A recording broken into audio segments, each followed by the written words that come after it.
Shalom. Apa kabarnya hari ini? Baik, luar biasa. Hari ini kita akan sama-sama mendengarkan ya seminar tentang keluarga.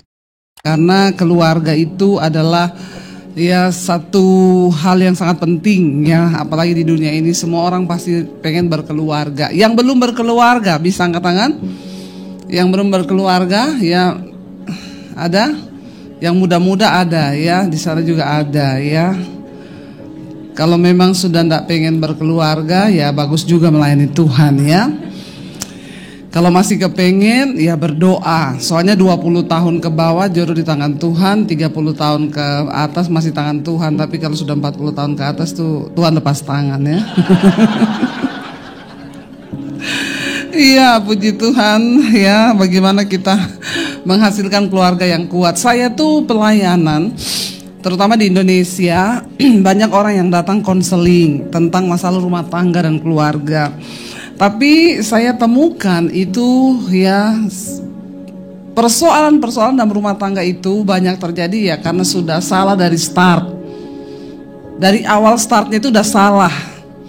Ya, dan semua datang bertanya, "Bu, kenapa Tuhan begini? Kenapa Tuhan begitu? Suami saya begini-begini." Saya bilang, "Dulu waktu pilih suami siapa yang suruh?" Ya, kan dulu maunya sendiri kan. Ya, berdoa enggak tanya Tuhan. Nah, enggak. Semua orang rata-rata itu cari suami tidak berdoa, cari istri tidak berdoa. Ya, ketika ada masalah baru datang cari pendeta ngomong Tuhan jahat. Saya paling jengkel kalau ada orang yang bilang Tuhan tuh jahat. Kenapa rumah tangga saya begini? Kenapa begitu? Ya, saya bilang ya salahnya kamu. Ya, dulu harusnya kamu itu sebelum menikah ngerti dulu firman Tuhan. Nah, banyak orang tuh nggak ngerti firman. Terutama saya dulu pernah ada satu wanita tuh datang, "Bu, saya tuh kan saya berdoa ya saya pengen dapat suami. Saya akhirnya jatuh cinta sama cowok bule. Lalu saya janjian ketemu sama dia, saya sudah menyerahkan diri saya, kita sudah tidur bareng. Akhirnya waktu mau menikah dia tinggalkan saya. Ya, terus akhirnya saya putus sama dia. Lalu ketika akhirnya saya dapat lagi, saya berdoa lagi, dapat lagi cowok bule lagi. Lalu saya juga sudah serahkan hidup saya sudah menyerahkan diri, sudah tidur bareng sama dia. Waktu mau nikah dia tinggalin saya. Sampai berkali-kali begitu. Terus dia bilang, "Kenapa Tuhan jahat sama saya, Bu? Ya, kenapa Tuhan tidak memberikan saya seorang pendamping? Ya, saya pengen dapat suami orang luar, saya sudah serahkan diri." Saya bilang, "Kamu jangan ngomong gitu, makanya jangan kegatelan. Ya, kamu ngomong Tuhan jahat, padahal kamu yang kegatelan. Ya, kenapa kalau pacaran harus menyerahkan diri kah?" Ya, dan maaf saya melihat banyak orang-orang yang sudah tidak lagi memegang kekudusan di dalam hidup mereka. Ya, melanggar kekudusan sehingga bagi mereka tuh gampang aja, mudah aja. "Aduh, saya jadi panas banget nih lampu ya saudara ya, panas nih." Ya, salah kostum saya malam ini. Kemarin kedinginan terus, sekarang kepanasan nih ya. Lampu ini loh panas loh ya. Dan ketika orang itu tahu, ketika saya bertobat, semua di sini udah dengar kesaksian saya kan? Belum? Yang sudah subscribe channel YouTube saya berapa? Yang belum tolong subscribe. Jangan lupa like, komen, dan share. Nama saya Debbie Basir. Ya, dulu saya muslim, tapi saya haji, saya bertobat tahun 95. Saya menyerahkan hidup kepada Tuhan. Ketika itu saya mau bunuh diri, saya merasa hidup saya udah hancur karena saya mengikuti dunia. Ya, dan akhirnya Tuhan selamatkan saya. Tahun 95 itu saya nggak jadi mati. Puji Tuhan, sebuah pertanyaan muncul di benak saya, apakah Tuhan itu ada? Kalau Tuhan itu ada, siapa dia sebenarnya? Lalu akhirnya saya bilang saya nggak peduli tentang agama, tapi saya pengen kenal Tuhan yang benar. Lalu Tuhan mendatangi saya secara pribadi dan saya menerima Yesus sebagai Tuhan dan Juru Selamat. Tapi tantangan datang dari pihak keluarga. Papi saya haji, dia marah besar karena dari kecil saya sudah diwanti-wanti nggak boleh berteman sama orang Kristen. Apalagi kalau menikah sama orang Kristen, papi saya bilang lebih baik papi masuk penjara, papi bunuh kamu daripada kamu bikin malu keluarga. Dan akhirnya singkat cerita, saya ketika menerima Yesus itu dapat tantangan yang pertama kali itu dari pihak keluarga. Singkat cerita, saya mau dibunuh sama papi saya. Dan akhirnya tahun 95 saya terima Yesus, 96 ketahuan. Saya mengalami pertumbuhan iman yang begitu luar biasa ketika saya terima Yesus. Saya baca Alkitab di kamar, kadang di toilet saya baca Alkitab. Karena ketakutan, ya, papi saya tidak main-main ancamannya, dan dia punya pedang panjang 1,5 meter di bawah kolong tempat tidur. Ya, dia punya pistol di lemari, dan akhirnya saya menyembunyikan iman saya 1 tahun, tapi Alkitab berkata iman itu bertumbuh dalam aniaya. Makanya kalau saudara dianiaya maka bertumbuhlah imanmu, amin. Sekarang lagi ada aniaya apa tidak? Kalau enggak saya doakan supaya dianiaya. Ya, aniaya itu bukan hanya bicara saudara mau dibunuh, bukan. Aniaya itu engkau difitnah, itu juga aniaya. Engkau mengalami tekanan, itu juga aniaya. Kebanyakan orang Kristen imannya sudah gak bertumbuh, suam-suam kuku, terlalu enak, terlalu nyaman, gak ada salib lagi yang dipikul. Ya, makanya saya berdoa supaya saudara ada masalah. Bilang amin. Kalau gak ada masalah itu udah keenakan, ya. Dan akhirnya ketika saya mulai bertumbuh iman saya baca Alkitab 1 hari 6-7 jam. Lalu saya mulai bertumbuh, iman saya ya bertumbuh, karakter saya berubah. Orang yang berjumpa dengan Tuhan Yesus hidupnya pasti berubah, katakan. Kalau hidupmu nggak berubah, berarti engkau belum ketemu Tuhan, walaupun engkau Kristen. Kalau hidupmu belum berubah, berarti engkau belum ketemu Tuhan. Ya, orang yang ketemu Tuhan tuh pasti berubah. Lalu akhirnya saya mengalami perubahan hidup yang begitu luar biasa di dalam firman, ya, dan Tuhan itu luar biasa membimbing saya. Tapi singkat cerita ketahuan, saya ngaku di depan keluarga saya bahwa saya mengenal Yesus, terutama depan papi saya. Waktu papi saya mendengar, ya, saya bilang saya sekarang jadi pengikut Kristus. Yang pertama dia ngomong itu, dia bilang, oh ini penyebabnya, makanya kamu jadi aneh. Dan memang semua orang yang berjumpa dengan Tuhan Yesus secara pribadi pasti jadi pertanyaan saya, Bapak Ibu sudah aneh atau belum? Ya, kalau belum aneh berarti belum ketemu Tuhan Yesus. Gimana nggak aneh? Dulu sebelum bertobat pemarah, tukang berantem. Begitu ketemu Yesus penuh sukacita. Dulu belum bertobat orangnya ya pelit. Begitu ketemu Tuhan Yesus jadi pemurah, suka menabur. Ada amin? Ya, dulu ketika belum bertobat merokok, judi. Ketemu Tuhan Yesus, ya nggak merokok lagi, nggak judi lagi. Aneh enggak? Ya, jadi semua orang yang berjumpa dengan Tuhan Yesus pasti akan jadi aneh. Papi saya berkata, oh ini penyebabnya. Makanya akhir-akhir ini papi lihat kamu jadi aneh. Ternyata karena kamu jadi Kristen. Saya mengalami perubahan yang begitu luar biasa. Dulu orang tua saya nggak bisa melarang saya. Ya, saya pulang malam jam 2 dipukulin, dihajar biru-biru, babak belur. Apakah besok saya kapok? Enggak, saya pulang jam 3. Dipukulin lagi, dihajar lagi. Saya bilang, bunuh saya sekalian. Saya nggak pernah minta lahir. Kenapa kamu lahirkan saya? Bunuh aja saya. Ya, tidak ada yang bisa merubah, ya. Dan ketika orang itu berjumpa dengan Tuhan secara pribadi, barulah dia akan mengalami perubahan. Ya, tapi banyak orang Kristen ngaku Kristen tapi hidupnya nggak berubah. Ya, dari dulu dia bilang Yesus kan tidak berubah, jadi saya juga tidak berubah. Ya, dulu sekarang bahkan sampai selamanya Yesus nggak berubah, kita harus berubah.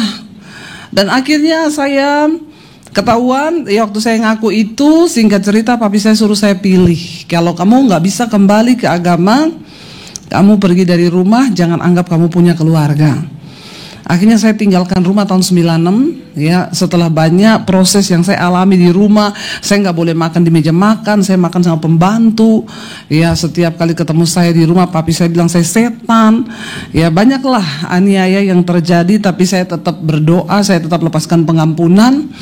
Dan orang pertama yang harus saya ampuni ketika saya terima Yesus itu keluarga. Karena pengampunan terberat itu adalah mengampuni orang yang terdekat. Iya Pak ya. Kita nggak bakal kepahitan sama sopir truk kan? Saya nggak pernah layani ada ibu-ibu kepahitan. Ibu kepahitan sama siapa? Sama sopir angkot, Bu. Nggak ada orang kepahitan sama sopir angkot, nggak ada. Kenapa? Karena kita nggak kenal dekat sama dia. Ya, kita kepahitan sama orang yang dekat. Karena orang yang terdekatlah yang bisa menyakiti. Dan itu adalah pengampunan yang terberat. Tapi saya bersyukur Tuhan melatih saya. Ketika saya terima Yesus, justru pertama kali yang saya harus ampuni itu keluarga sendiri. Saya berusaha untuk melepaskan pengampunan. Dan akhirnya saya disuruh pergi dari rumah tahun 96. Saya tinggalkan keluarga saya. Papi saya bilang, kalau kamu pergi memilih untuk ikut Yesus, kamu pergi dari rumah, jangan bawa ijazah. Saya mau lihat Yesus kasih makan kamu pakai apa. Kalau kamu nggak bawa ijazah, kamu mau kerja di mana, kamu mau makan di mana. Saya pergi dari rumah tanpa bawa ijazah. Kalau orang berkata semua memulai dari nol, saya mulai dari min. Ya, saya nggak bisa kerja di mana-mana, nggak ada ijazah. Makanya saya harus jadi YouTuber. Karena jadi YouTuber nggak perlu ijazah. Ya, tapi Tuhan baik. Akhirnya saya dari kota Poso, saya ke kota Palu. Di sini ada Oneng ya. Ini orang dari Poso, sama-sama kita dari Poso. Ya, dia juga tahu dulu pergumulan saya ya, bagaimana kita sama-sama dulu satu gereja. Ya, akhirnya saya ke kota Palu. Di kota Palu untuk bisa dapat makan, saya tinggal di kos-kosan. Saya punya sepupu, mereka ngekos di satu rumah. Untuk bisa dapat makan dan numpang tinggal gratis di situ ya, saya cuci baju anak-anak kos, saya nyapu, nyetrika, saya masak. Kadang iblis datang ngomong, goblok jadi Kristen, jadi pembantu. Tapi saya tahu Yesus berkata, aku telah dibeli dan hargaku lunas dibayar, kata firman Tuhan. Karena itu hidupku bukan milikku lagi, tapi milik Kristus. Tahun 96 saya ada di kos-kosan itu sampai 97. Lalu saya masuk sekolah Alkitab di Makassar. Lalu saya memulai perjalanan iman saya bersama dengan Tuhan. Ya, banyak kali tidak ada harapan rasanya di hidup ini. Saya pernah merasakan hidup tanpa uang 1 sen pun. Saya pernah merasakan hidup tanpa ada satu orang pun yang bisa saya taruh pengharapan. Dan di situ Tuhan ajar kepada saya untuk hidup hanya benar-benar percaya kepada Tuhan, bersandar kepada Tuhan, dan hidup dipimpin oleh iman. Karena iman adalah dasar dari segala sesuatu yang kita harapkan dan bukti dari segala sesuatu yang tidak kita lihat. Ya, lalu saya mulai ya berjalan bersama dengan Tuhan. Di tempat kos dulu pernah saya berdoa puasa, Tuhan saya mau cari kerja, saya sampai kapan hidup seperti ini. Saya dapat penglihatan, saya berdiri di satu panggung, di bawah itu ada puluhan ribu orang. Tuhan berkata, satu saat engkau akan melihat itu terjadi, kamu berdiri depan mimbar, di bawah itu ada puluhan ribu orang. Dan mereka menantikan kasihku yang aku beri kepadamu. Engkau akan pergi, bangsa-bangsa akan menanti pengajaranmu, pulau-pulau menantikan engkau. Wah, saya terima penglihatan itu dengan sukacita. Ketika saya buka mata, yang saya lihat pakaian kotor di tempat kos, yang saya lihat piring kotor. Rasanya sangat berbeda, tapi saya tetap belajar untuk percaya. Lalu saya mulai berdoa, Tuhan, saya bilang sampai kapan saya hidup begini? Saya masuk sekolah Alkitab dan saya bilang saya nggak mau menikah. Saya sama Tuhan sudah cukup. Karena dulu sebelum saya masuk ke pelayanan, saya masuk ikut pelayanan di JO Studio di Jakarta, dulu ada di Indonesia. Itu pelayanan doa, dan di situ saya telepon itu di samping tempat tidur saya. Tiap hari saya harus terima telepon ibu-ibu yang menangis karena dipukulin suaminya. Nanti besok saya terima telepon, halo doakan saya, suami saya nggak pulang-pulang, sudah 1 bulan nggak pulang, istrinya Bang Toyib, karena suaminya menghilang. Lalu saya melayani banyak persoalan-persoalan rumah tangga. Jadi saya bilang, Tuhan saya nggak mau menikah. Kalau lihat pernikahan-pernikahan yang seperti itu, ya saya sama Tuhan aja, saya melayani Tuhan aja udah cukup. Saya takut salah menikah. Ya saya bilang saya nggak mau menikah. Lalu dalam pelayanan, ya ternyata Tuhan meneguhkan saya. Tuhan bilang, satu kali saya berdoa, saya dengar suara Tuhan. Ya kamu nggak bisa kalau tidak menikah. Karena Tuhan bilang, kamu terlalu cantik untuk tidak menikah. Masalah buat lo. Lalu saya bilang, oke Tuhan, kalau Tuhan mau saya menikah, ya Tuhan kasih saya jodoh. Saya tahu jodoh itu hanya satu. Ya, dan saya tahu Tuhan pasti yang beri yang terbaik. Karena saya punya prinsip waktu itu, saya lebih baik tidak menikah daripada salah menikah. Ya, kalau kita menikahnya benar jadi surga, tapi kalau enggak jadi neraka. Saya enggak mau hidup dalam neraka selama saya masih ada di dunia. Jadi saya berdoa, Tuhan, kira-kira jodoh saya ada di mana ya? Lalu saya mulai pelayanan. Saya diutus pelayanan ke Solo. Saya ketemu dengan suami saya di Solo. Ini suami saya, ya, namanya Daniel. Silakan berdiri kali saya biar dilihat saya. Ya. Ya, ini suami saya. Ya. Karena saya cantik, Tuhan kasih suami yang ganteng. Dan ketika saya ada di Solo, saya ketemu dengan suami saya, ya, saya bilang, Tuhan, ya kalau memang ini jodoh, bagi saya pernikahan adalah untuk menggenapi rencana Tuhan di hidup saya. Saya bilang begitu. Saya tidak mau menikah hanya untuk memenuhi kebutuhan saya. Karena banyak orang menikah demi memenuhi kebutuhannya, kebutuhan akan seks, kebutuhan akan uang. Kita sudah memulai dengan sesuatu yang salah. Iya, makanya banyak yang hancur keluarga. Ketika suami istri hancur, maka kita akan melahirkan anak-anak yang hancur. Semua salah jalan. Ya, saya bilang kalau saya menikah Tuhan, maka pernikahan ini adalah untuk menggenapi rencana Tuhan atas hidupku. Jangan kasih saya jodoh yang menggagalkan rencana Tuhan atas hidupku. Karena saya percaya ada rencana Tuhan atas hidup saya. Makanya waktu itu banyak yang datang. Ada pengusaha datang. Saya bilang berdoa, kalau dari Tuhan nanti pasti kita ketemu. Ada yang datang, ya silih berganti yang datang. Tapi saya bilang, oh ini bukan dari Tuhan. Karena ya saya nggak mau salah. Saya tahu saya telah ditebus, harganya lunas dibayar. Karena wanita super itu hanya untuk pria super. Amin. Akhirnya saya berdoa, ya, lalu saya ketemu dengan suami saya. Suami saya ini orang Solo. Jadi ceritanya kami ketemu di gereja. Dan kayaknya tempat terbaik untuk ketemu jodoh itu memang di gereja. Ya, kalau ditanya dulu ketemunya di mana? Di gereja dong. Ih, bagus ya. Dan ditanya dulu ketemu di mana? Di angkot atau di tren, ya, di bus atau di jalan. Aduh, kayaknya gimana gitu ya. Saya ketemu suami di gereja. Lalu kami memulai pernikahan. Ya, ketika kami memulai pernikahan, saya pikir ketemu suami orang gereja, sama-sama hamba Tuhan. Itu pasti ya kalau berantem, haleluya. Pasti kalau berantem puji Tuhan. Ya, saya pikir begitu. Saya dan suami memiliki latar belakang yang sangat berbeda. Dia orang Solo dan saya orang Sulawesi. Ya, Sulawesi itu dari Poso sana.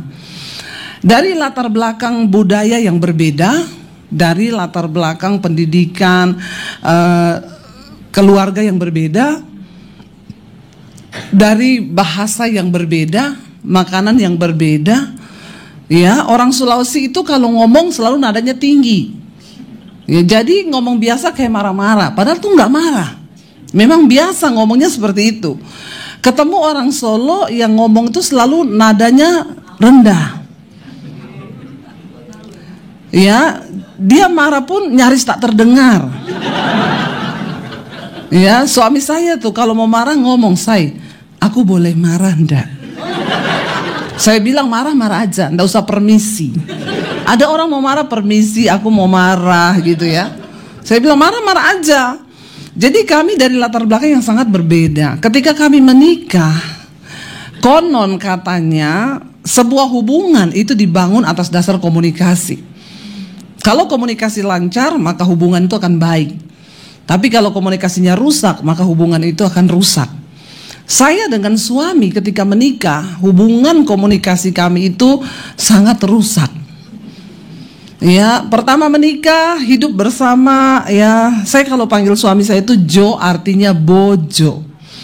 Orang Jawa itu bojo itu artinya pasangan, ya. Dia panggil saya Non, artinya nonong nih, jidat saya dan nonong nih.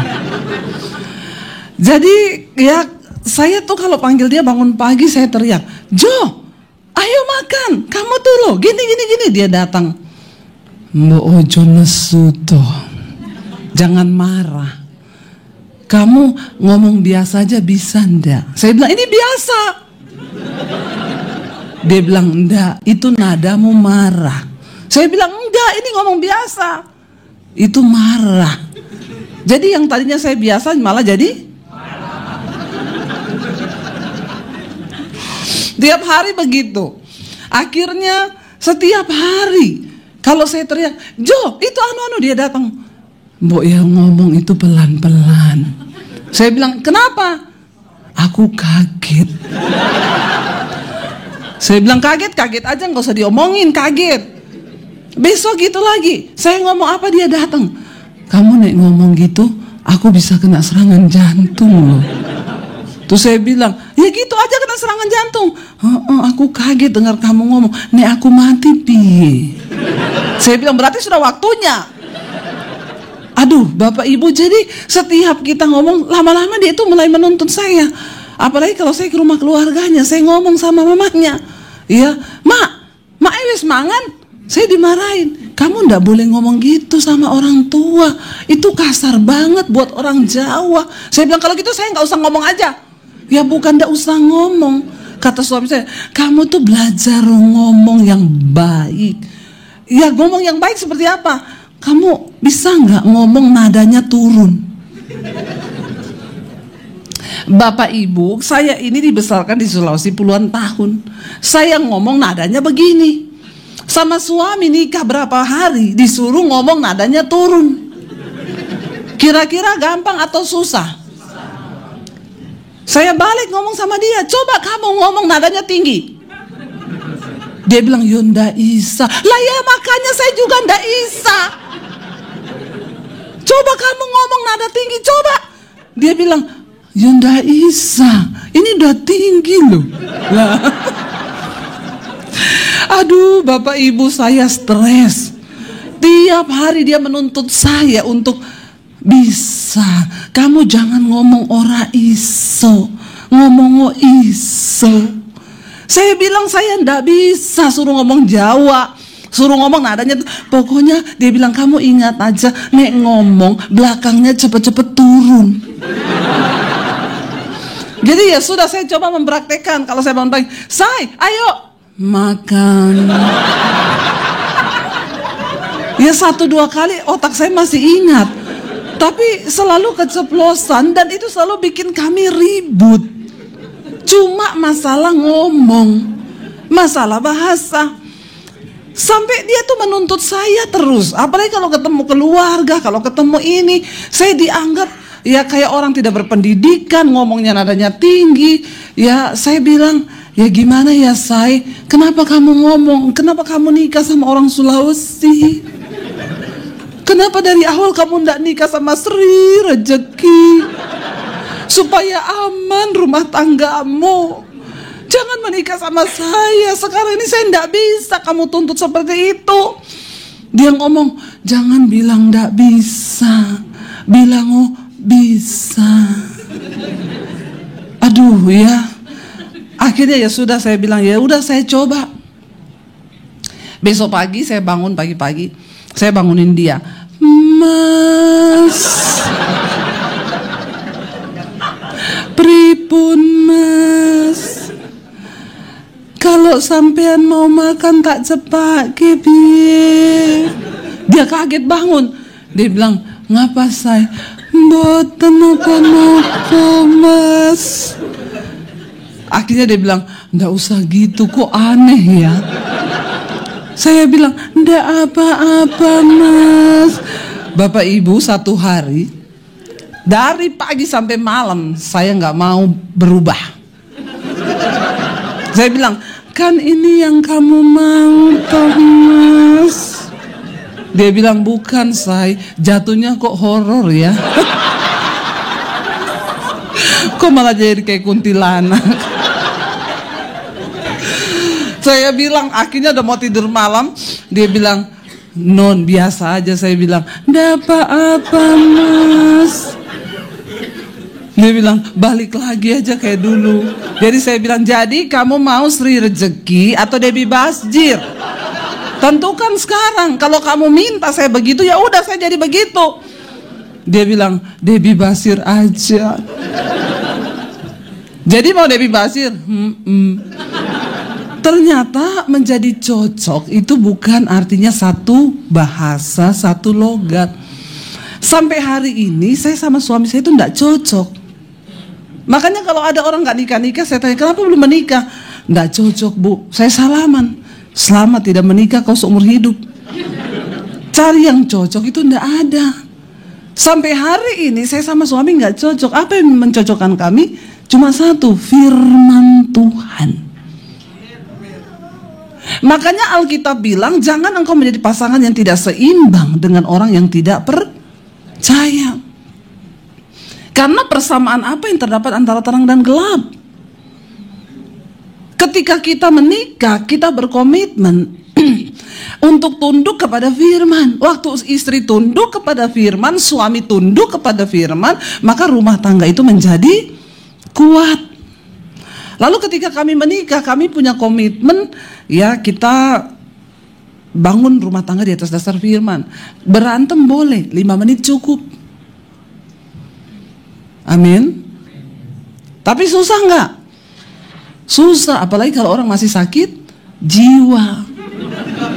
Orang Kristen tuh banyak yang sakit jiwa loh. Tapi pada nggak ngaku. Dikit-dikit marah, dikit-dikit tersinggung, dikit-dikit kepahitan. Itu tandanya engkau sakit jiwa. Orang yang sakit jiwa itu bukan yang jalan di jalan nggak pakai baju. Kalau itu sudah korslet. Sakit jiwa itu tahap awal, ya. Ada luka-luka batin yang tidak diberesin di masa lalu. Lalu engkau menikah, engkau membawa luka batin, kepahitan, kekecewaan, ya, sehingga tidak akan nyambung dengan pasanganmu. Suaminya ngomong A, istrinya nangkapnya Z. Itu seperti saya dulu dengan suami begitu, karena saya masih bawa kepahitan, luka batin dari masa lalu. Saya pahit sama papi saya, ternyata itu belum sembuh. Ketika kami menikah, saya kalau pukul anak, saya pukul anak saya sambil ngomong, kamu tahu nggak apa yang dulu opamu lakukan sama mami? Nggak ada apa-apanya dengan apa yang mami lakukan sama kamu. Saya hajar anak-anak saya sampai nangis minta-minta ampun, karena saya sakit jiwa. Kalau berantem dengan suami, saya pergi dari rumah, itu padahal saya sudah pelayanan loh. Tapi puji Tuhan, Tuhan mengasihi saya, suami saya melayani saya pelepasan. Akhirnya saya bisa melepaskan pengampunan. Suami saya bilang, kamu lihat saya, anggap aku papimu. Kamu bilang aku mengasihi papi. Awalnya nggak bisa, saya manifest. Tapi akhirnya saya peluk suami saya bilang, papi, saya mengasihi papi. Lepas luka batin dan kepahitan itu. Setelah itu karakter saya berubah. Saya nggak pernah lagi pukul anak, saya nggak pernah lagi berantem dengan suami pergi dari rumah. Rumah tangga kami diberkati. Ya, berantem benar-benar 5 menit cukup, itu terjadi. Kalau dulu nggak bisa. Jadi setelah kami membangun pernikahan, ya, ketika jiwa saya sudah disembuhkan Tuhan, dijamah Tuhan, maka kami akhirnya bisa untuk mencocokkan diri. Kita kembali ke firman. Tapi kalau saudara masih luka batin, kepahitan, ada kecewa di hatimu, engkau sakit jiwa, dan rumah tanggamu itu nggak mungkin bisa aman, tentram, apalagi damai. Yesus berkata, dia datang ke dalam dunia ini membawa kerajaan Allah. Apa itu kerajaan Allah? Roma 14 ayat 17 berkata, sebab kerajaan Allah itu bukan soal makanan, minuman, pakaian, bukan soal harta, bukan soal uang. Tapi kerajaan Allah bicara tentang kebenaran, damai sejahtera, sukacita. Di mana ada kebenaran, di situ ada damai sejahtera. Di mana ada damai sejahtera, maka di situ ada sukacita. Jadi tolak ukurnya adalah kebenaran. Kalau suami istri hidup dalam kebenaran, maka pasti ada damai sejahtera dalam rumah tangga. Lalu ada sukacita. Ketika kita suami istri hidup dalam damai sejahtera, sukacita, anak-anak kita itu pasti bertumbuh juga di dalam damai sejahtera, sukacita. Kenapa banyak anak-anak sekarang masih SMP udah gonta-ganti pacar? Saya juga banyak melihat tuh di Jakarta. Masih SMP udah pacaran, gonta-ganti pacar, ya, bahkan sudah melanggar kekudusan karena mereka tidak dapat kebahagiaan, damai sejahtera itu dalam rumah tangga. Orang tuanya berantem, ribut terus. Anak-anak cari pelampiasan di luar. Mereka hidup dengan free sex, akhirnya narkoba dan lain sebagainya. Ya, kita kembalikan fungsi Alkitabiah itu dalam rumah tangga. Suami istri hidup rukun bersama, kata firman Tuhan. Saya sama suami punya komitmen berantem 5 menit cukup. Kadang kalau saya masih marah, suami saya bilang, "Say, udah lebih dari 5 menit loh. Ayo doa." Saya bilang, "Enggak, saya masih marah. Tuhan gak dengar doa orang yang marah." Dia bilang, "Ya makanya gak usah marah. Ayo doa." Kadang dia yang masih marah, saya yang sadar duluan, saya cium dia, "Say, gak usah marah-marah. Ayo kita pulihkan rumah tangga kita yuk." Ya, satu kali pernah kami ribut ya. Singkat cerita, saya malam-malam ya, suami saya pergi tidur di luar di sofa.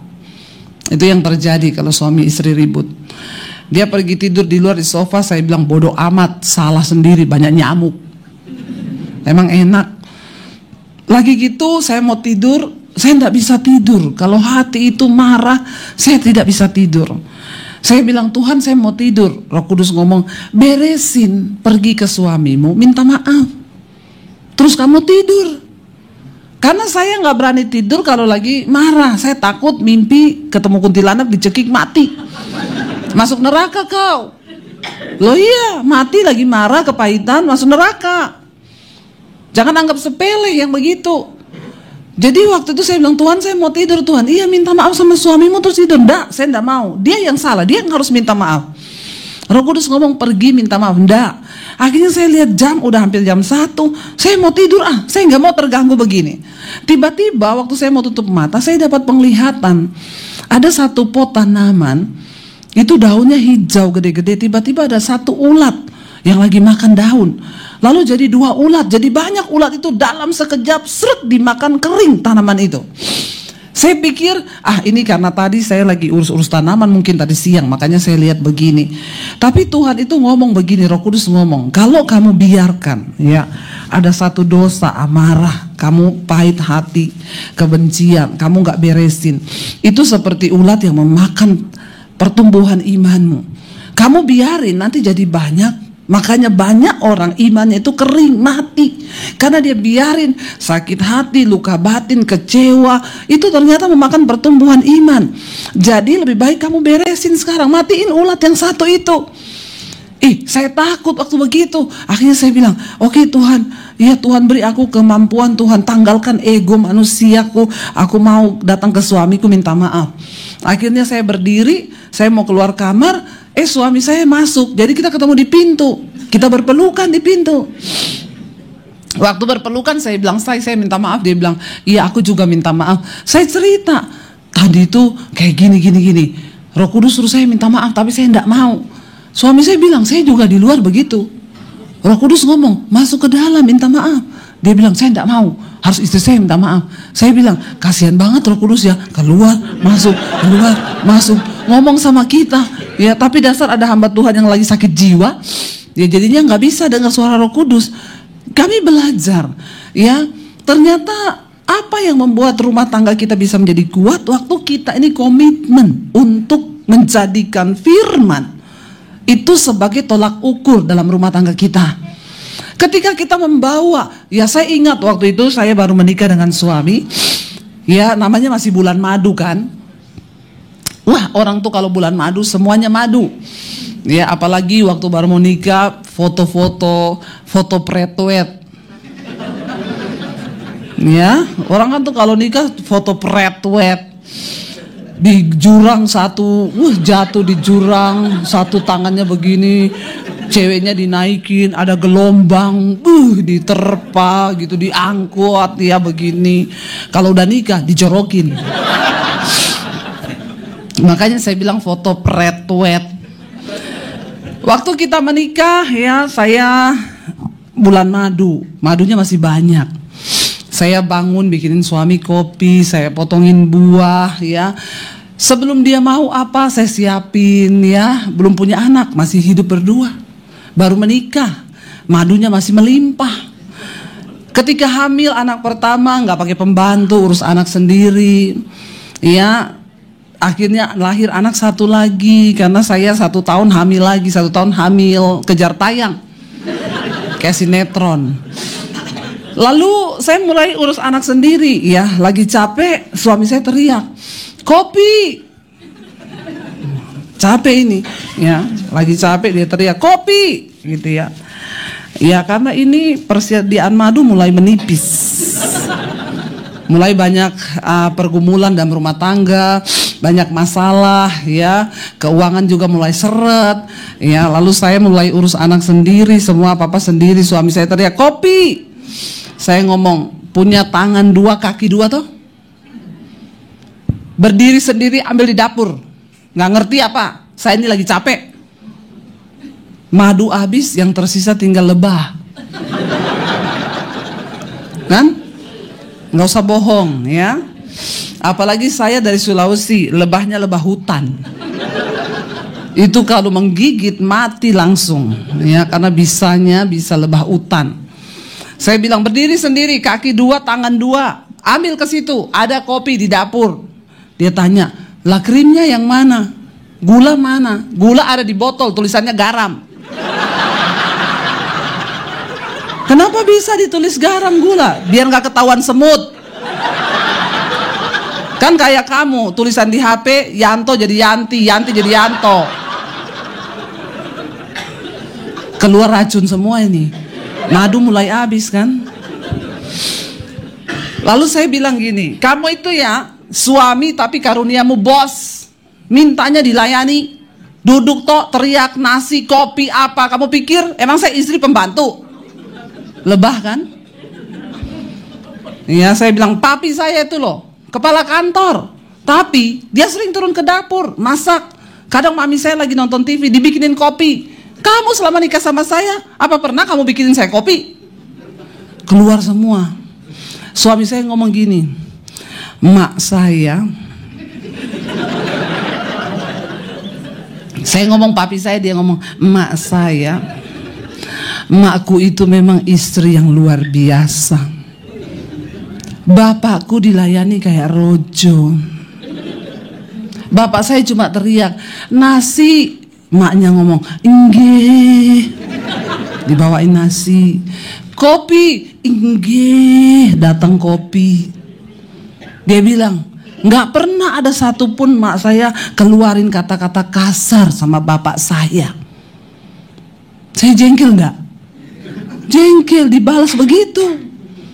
Saya bilang, iya tapi papi saya itu gini, dia kadang masak di dapur. Bukan kayak kamu. Dia balas, emak saya. Saya bilang kalau gitu kita nikahkan aja makmu sama papiku, biar rumah tangga mereka menjadi rumah tangga yang ideal. Kami membawa gambaran dan contoh dari pernikahan asal di mana saya dibesarkan. Suami saya pun merekam bagaimana keluarganya itu dibentuk, papa mamanya. Iya.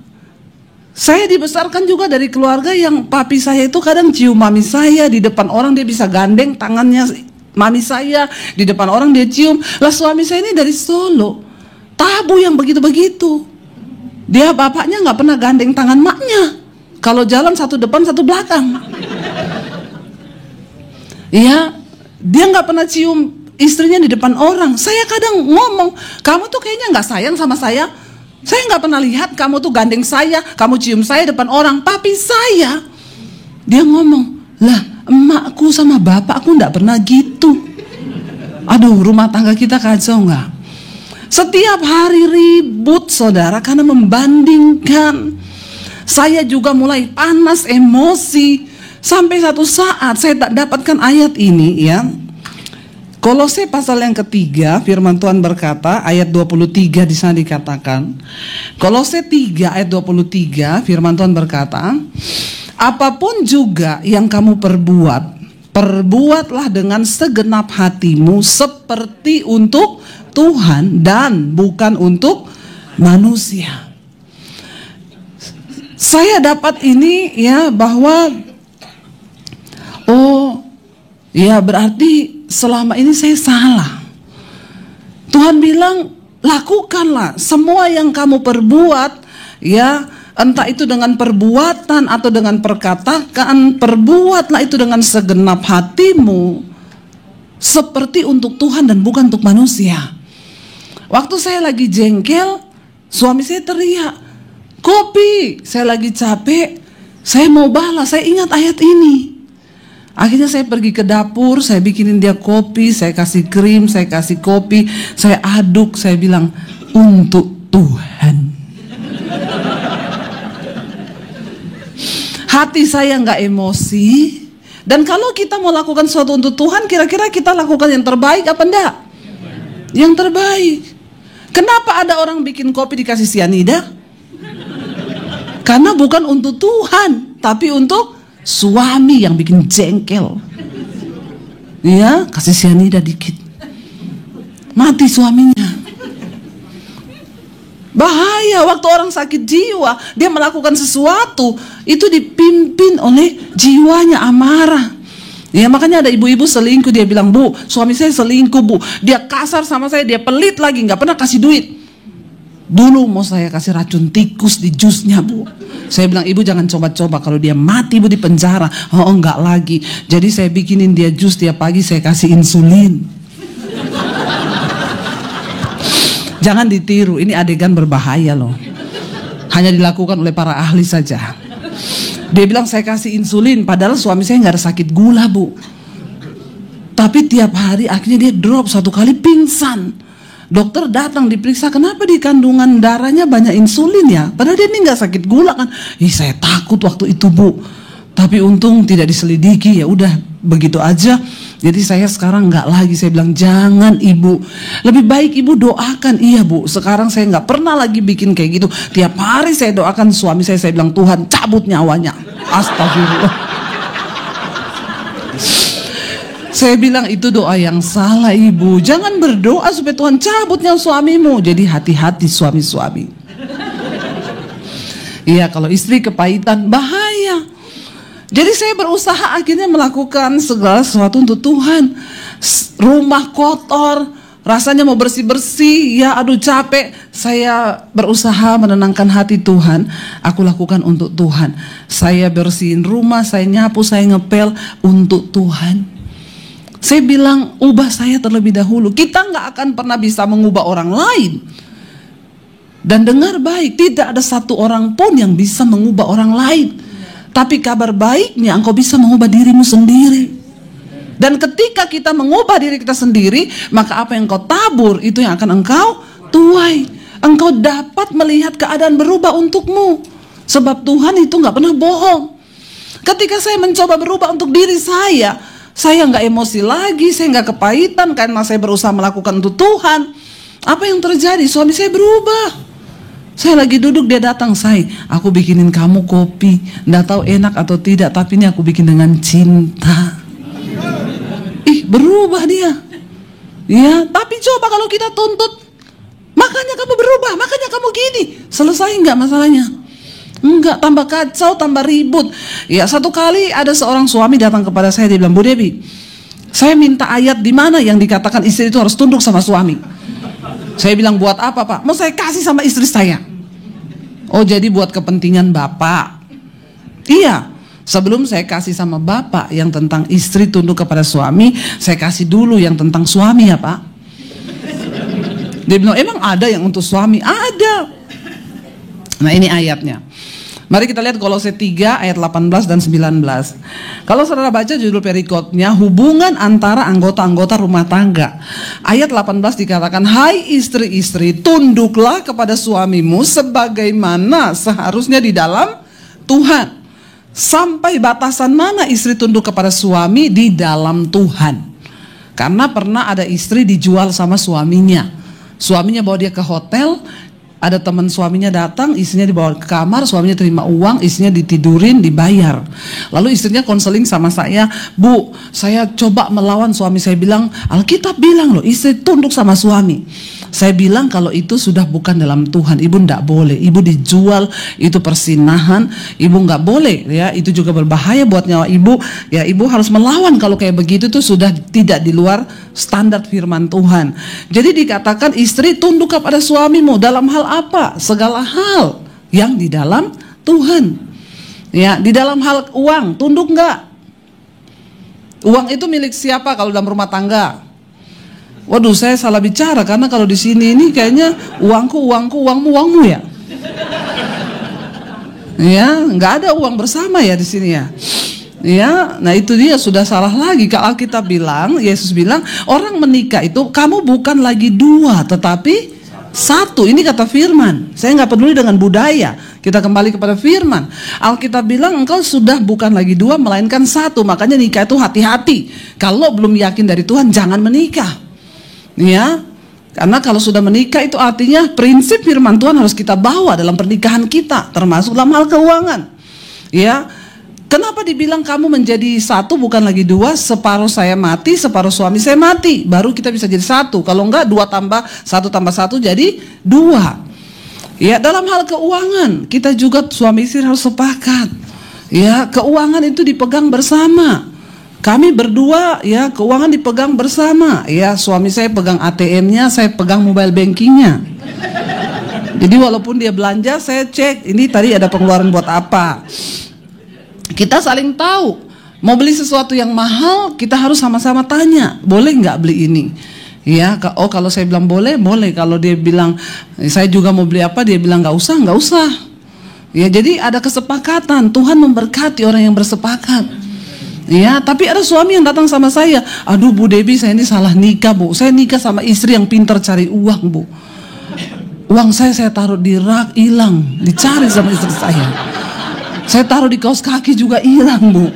Jadi memang istri saya ini pintar cari uang. Ya, sampai terakhir dia tanya, itu uang di rak buku, di susunan buku yang kelima, buku warna merah, ada di dalam ada amplop, itu uang apa? Kata istrinya. Suaminya bilang uang sial. Kenapa uang sial? Sudah diumpetin, kamu temuin juga.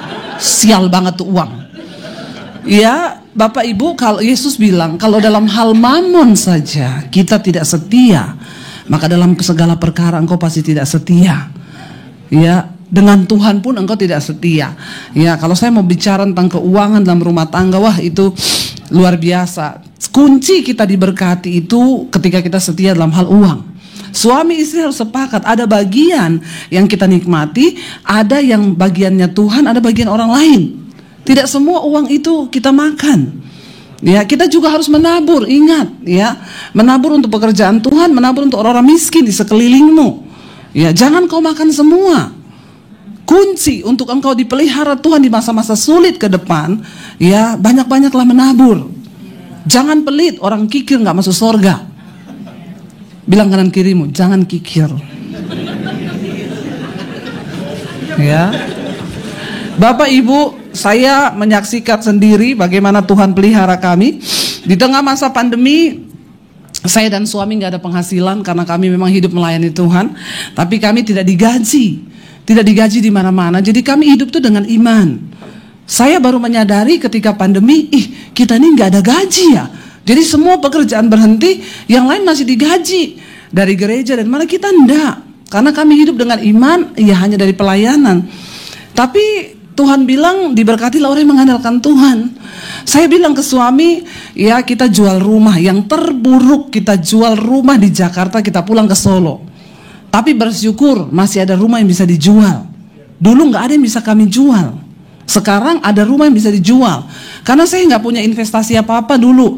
Saya nggak punya emas batangan. Saya punyanya emas Daniel 80 kilo. Tapi dijual tidak laku.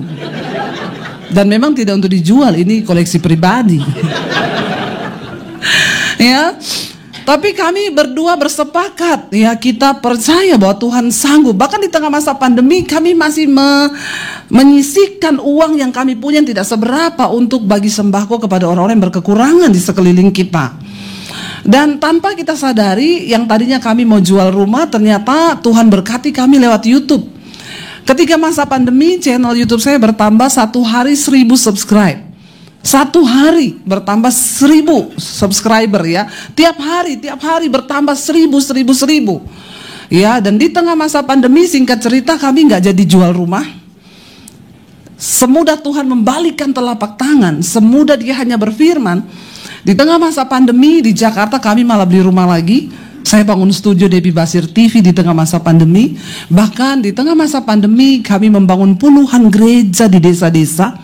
Hari ini saya sedang menyelesaikan pembangunan sekolah Alkitab saya di Bandungan, Semarang. Dan bagaimana Tuhan memberkati kami berlipat ganda dengan luar biasa. Itu saya nggak bisa cerita tuh di luar akal logika. Waktu Tuhan bisa percaya kita dengan keuangan, Dia sanggup melipat gandakannya. Saya bukan hanya ngomong, berteori, saya menyaksikan dan mengalaminya sendiri. Ya, apa yang Tuhan buat itu begitu luar biasa, kami mengalami. Ya, dan karena itu suami istri dalam hal uang, banyak perpecahan terjadi dalam rumah tangga itu dalam masalah uang. Jadi kita harus jujur dulu dalam hal uang, suami istri terutama. Ya, lalu di sini dikatakan istri tunduk kepada suami, tapi ayat 19 bilang, hai suami-suami, kasihilah istrimu dan jangan berlaku kasar terhadap dia. Saya percaya ketika ada istri yang mengasihi, yang ada suami yang mengasihi istri, maka di situ pasti ada istri yang tunduk pada suami. Kenapa ada istri yang tidak tunduk kepada suami? Karena di situ ada suami yang tidak mengasihi istri. Wah, langsung curcol, curhat colongan, ya, tol. Ya, kayaknya dicungkil dikit menyala ini. Ya, tol. Ya, kenapa? Ya, kenapa ada istri yang tidak tunduk? Karena di situ pasti ada suami yang tidak mengasihi istri. Dan pasti ada suami yang berlaku kasar. Makanya bapak itu bilang, Bu, saya minta ayat yang tentang istri tunduk sama suami. Saya bilang, Pak, saya kasih dulu yang buat bapak. Ini Pak, hai suami, kasihlah istrimu dan jangan berlaku kasar kepada dia. Bapak sudah mengasihi istri dan sudah tidak berlaku kasar. Dia bilang begini, ada juga ya ayat buat suami, ada. Makanya kau jangan cuma minta ayat buat tembak-tembak istrimu, kau juga harus melakukan firman. Yang terjadi dalam kehidupan kekristenan itu timpang. Hanya istrinya yang berusaha melakukan firman, suaminya tidak. Atau hanya suaminya, istrinya tidak. Sehingga banyak masalah terjadi, akhirnya perselingkuhan. Ya, dia tiap hari lihat istri suami yang kasar di rumah. Begitu dia masuk di kantor, ketemu teman kantor yang menawarkan makan, yang kelihatannya halus, ya, padahal roh halus. Ya, demikian juga suami di rumah istri cerewet, tapi di luar kok ketemu perempuan memuji. Ada bapak-bapak bilang, saya tanya, Bapak kenapa selingkuh? Soalnya Bu, selingkuhan saya ini halus, lemah lembut, nggak kayak istri saya cerewet. Saya bilang, Pak, itu masih bulan promosi. Nanti kalau sudah selesai bulan promosinya, iklannya lewat sudah, dia lebih gila dari istrimu.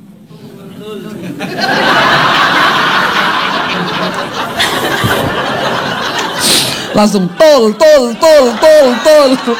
Wah, saya dapat istilah baru di sini, tol. Langsung bola biliarnya tol. Ya, iya, bapak-bapak jangan tertipu. Ya, secerewet-cerewetnya istrimu, ya itulah istrimu karena dia mengasihi.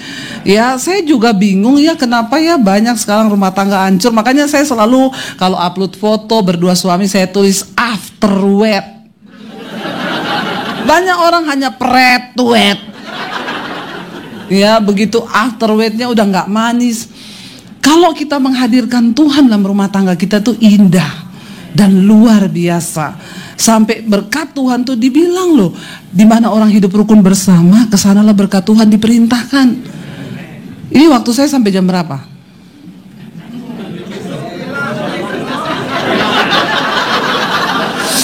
Sampai jam 12 malam ya? Wih, Anda puas, saya lemes. Ya, jadi nanti kita akan ada tanya jawab ya. Ini saya kayaknya sudah 1 jam saya bicara ini. Sudah loh kayaknya. Ya.